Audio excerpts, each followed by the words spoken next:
that that's going to be a fun game, and it's too bad. More on that at 5 o'clock, guys. The Mountain West, the Pac-2, what's going to happen in 2025, and what can we do to get this marriage to work? Because right now, guys, according to Gloria Nevarez, it's over, and it's time to move on. All right, let's move to the Double Tap Pub Hotline, bringing in the head coach of the Idaho Vandals and one of the great dancers in all of college football. Ted Lasso's got nothing on Jason Eck. Coach, welcome back to Idaho Sports Talk. And if you can see, this is our video segment. Look what Prater has on his head. I love the visor. In honor of you beating Wyoming from the FBS last week, your second year in a row where you've slayed the dragon, Prater said, I'm going to wear a visor for you. I even got a football for you, Coach. Here, I don't know if you can see it, but it's a little Vandal football that we keep here in the studio. I love it. The Vandal football and the visor for you, my friend. Hey, no wonder Boise State's always so good. These Mountain West games they're not too tough to beat. So what do they win every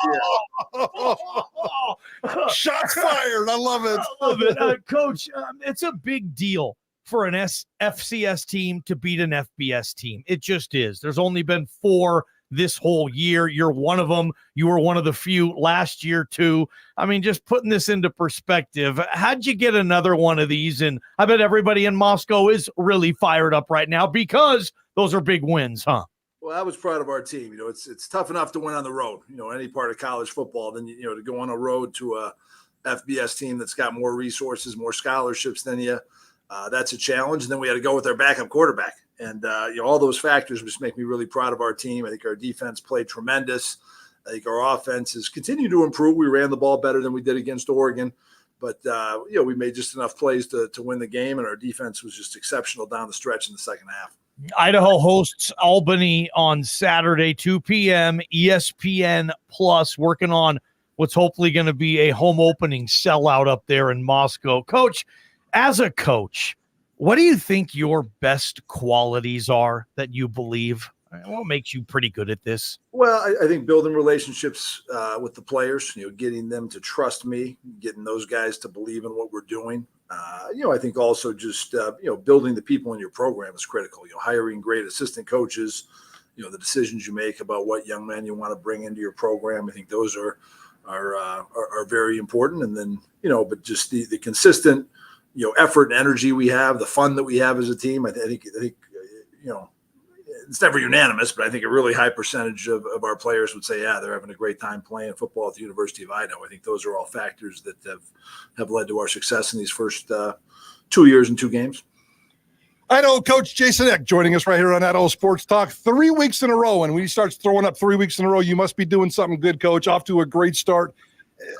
Again, I always talk schedules. I love this. I'm fascinated by schedules. And do you want to, I know you don't want to play a whole ton of national games, but how do you feel about an ongoing relationship with Mountain West programs? Do you gotta get a couple of those on your program every year? Because those are big opportunities and highly successful, winnable opportunities for your program. Yeah, you know what? Probably not the answer you want, but my ideal schedule would probably be one FBS game a year, and then I'd want that one FBS game to be Oregon, Utah, Washington, just because I think those are the places that are really a draw to our kids. I mean, it was a good win at Wyoming, but I don't know if any of our kids grew up dreaming of playing in Wyoming or dreaming of playing in Nevada Stadium last year. Now I would love to play Boise out of there because of the interstate rivalry thing, and I know they keep scheduling FCS schools that aren't us, so I'm a little frustrated by that. But I'd love to play one. I think when you do have higher injury rates when you have these games, an FCS game is probably like a car crash at 45 miles an hour, and then a group of 5 games 55, and then when you play Oregon, it's like a 75 mile an hour car crash. You get a few more injuries, so that's why I'd rather have another home game and just play the one. Anything going on at all behind the scenes? And I know you're trying to win a football game on Saturday, but anything going on behind the scenes with your upper management campus side and Boise State with this football schedule and trying to get Boise on the schedule for a one-off? I think it's dead right now. I think there was an opportunity this year. We had some things worked around that we could do it, but I think they're playing somebody else in the Big Sky instead of us. Gotcha. Jason Eck, Idaho Vandals, here on Idaho Sports Talk, our college football hour. Tell us a little bit more about your team. It felt like you guys won the line of scrimmage in that game on both sides of the ball, Coach Eck. Talk to me kind of about your fronts, especially the front seven of your defense. Like last year, you were an offensive team, no question about it. Have you kind of transformed? I mean, I know you still want to play offense, but is defense the strength of this team this year? I think defense is undoubtedly the strength of our team. And again, we got a lot of experience coming back, a lot of guys who played a lot of football, and I think they're doing a tremendous job. I mean, just the thing that's impressed me that I think in both games against Wyoming and Oregon, sometimes you think you play an FBS team, you might get worn down. I think we've played better in the second half defensively in both of those games. We've gotten stronger as the game went on, which is a testament, to what our defense is doing. And Coach Jackson, our new defensive coordinator this year, is doing a tremendous job. I think he's putting together great plans, and we're playing a lot of guys. We've been playing, I don't know the exact number. I know against Oregon, we played 22 guys on defense. It was probably similar. I know we played 11 defensive linemen in each of the first two games. And, when you're playing a lot of people and they're doing their job, you can be pretty good because they can play really, really hard knowing they're not playing every snap. Coach, I want to go back to the dancing video, and you struck a chord with me. And anytime you talk about a white 300-pounder dancing, I can feel it. And you're much better than I am, so kudos to you for that. I guess my serious question is, as your program continues to be successful, where do you kind of police yourself or not police yourself in terms of just having fun? Because you want to push that hard. It's all about having fun. Life's too short, but a coach doesn't always want to go over the line a little bit. And I'm not saying you're even close to that. How do you police yourself when it comes to having fun as your football team continues to be more successful? You know what? I think, what happened, now we have these video crews that film everything. It used to be whatever happened in the locker room stayed in the locker room, but now you have videos, which is important for recruiting and things. Cause Richard, our like little cinematographer, does a great job recording all these things and making great videos, which are really good for recruiting. But, you got to be smart. You know what I'm saying? You got to be, obviously, what you're doing in your private life, you got to be really smart when you're a head football coach, and you got to make sure you're not celebrating and then having drinks and then going out and driving or things like that. You got to be smart with, but having fun in the locker room, dancing with the guys after a big win. I think that's stuff like that is encouraged. I think we love to have great energy and great celebrations around our program. When was the last time you took Mrs. Eck dancing, and what's your go-to dance song? That's a good question. I don't think I've taken her dancing in a while. Maybe at a wedding or something recently, but we haven't gone to, we're getting old now. We're not a lot of people, are getting married anymore. So it's probably been a while there. I didn't even have an answer to that question, Prater. You stumped me. Well, wait, when you win it, Johnny and I don't really text during football season. I don't send him but after the win the other day, I said, congrats on a big win. Now go chase a natty. So if you win a national championship, we got to see a lot of dancing, dude. There'll be some dancing in Frisco, Texas, if we can get down there. I'll throw this one out, Prater. This is a little known fact. We had my freshman year at Wisconsin. We had a team formal dance. So we went to the student union. Every player had to get a date, and we had a dance contest. I finished third place as a freshman O-lineman, so that was pretty impressive. Nice. Jason Eck with us, Coach. I want to ask you about Albany here in a second, but I don't think I've ever talked to you about this publicly. I want to get your question outside of the University of Idaho. You mentioned that you were a player at Wisconsin. Is that kind of the top of the mountain in the profession for you? Like Jason Eck, Wisconsin Badgers head coach ever? Hey, the key is you make it big time where you're at, man. And I think we're making it big time at Idaho, and we're getting some attention with that.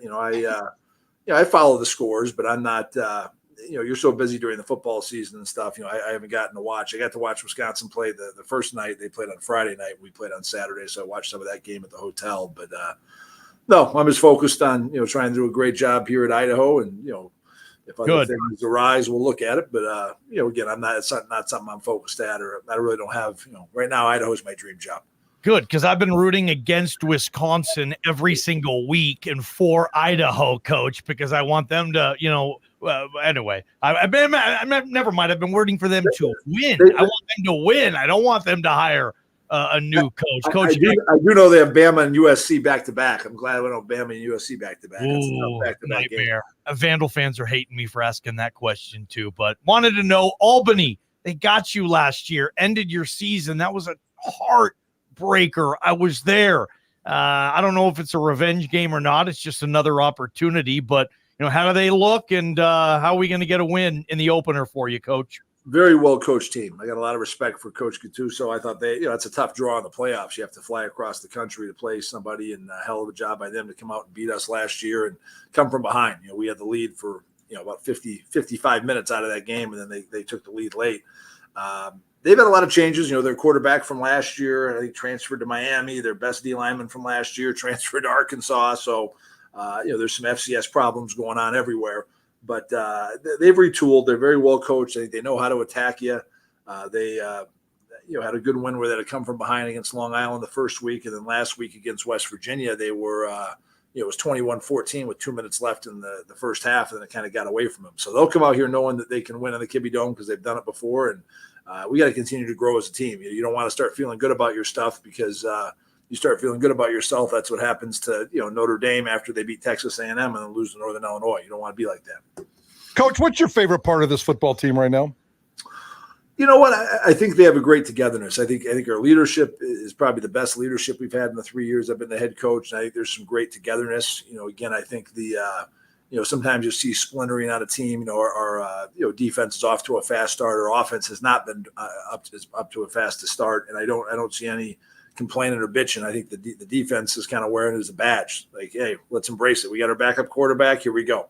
We're going to play even better on defense and show that we can win with our backup quarterback on the road against the FBS team that won 9 games, went to a bowl game next year. So I think there's great togetherness, and we're all in this together. There's not a lot of me people. There's not a lot of people who are offense versus defense or anything like that. All right, Coach Eck, appreciate you. By the way, I'm going to donate a couple $100 after that Wyoming win. I got the link. I just need to dot some I's and cross some T's. I appreciate it. I'll have Mahmoud follow up with you, our fundraiser down in Boise. I'm sure he can make that happen. Definitely follow up on that. Hey, and we need you. We got to keep drawing our players. So anybody who wants to get involved with our collective down there in Boise, I know, hey, look how important it was Boise keeping that running back. How good he played against Oregon. I know they ponied up to keep him. With how we played these first 2 weeks, we've shown a lot of people that we have a lot of FBS players on our roster. So 1889 Collective, you can contact me. I'll get you connected with those guys. We need to support that. Keep these guys in Moscow. V's up. Appreciate you, Coach. V's up. Well done, as always. Jason Eck, man, those were some zingers he threw today. Oh, love it. Let's get from Jason Eck to one of the most established writers in all of college football, Yahoo Sports, Dan Wetzel. Don't miss this coming up on Prater in the Ballgame. From the Beacon Plumbing Traffic Studios, this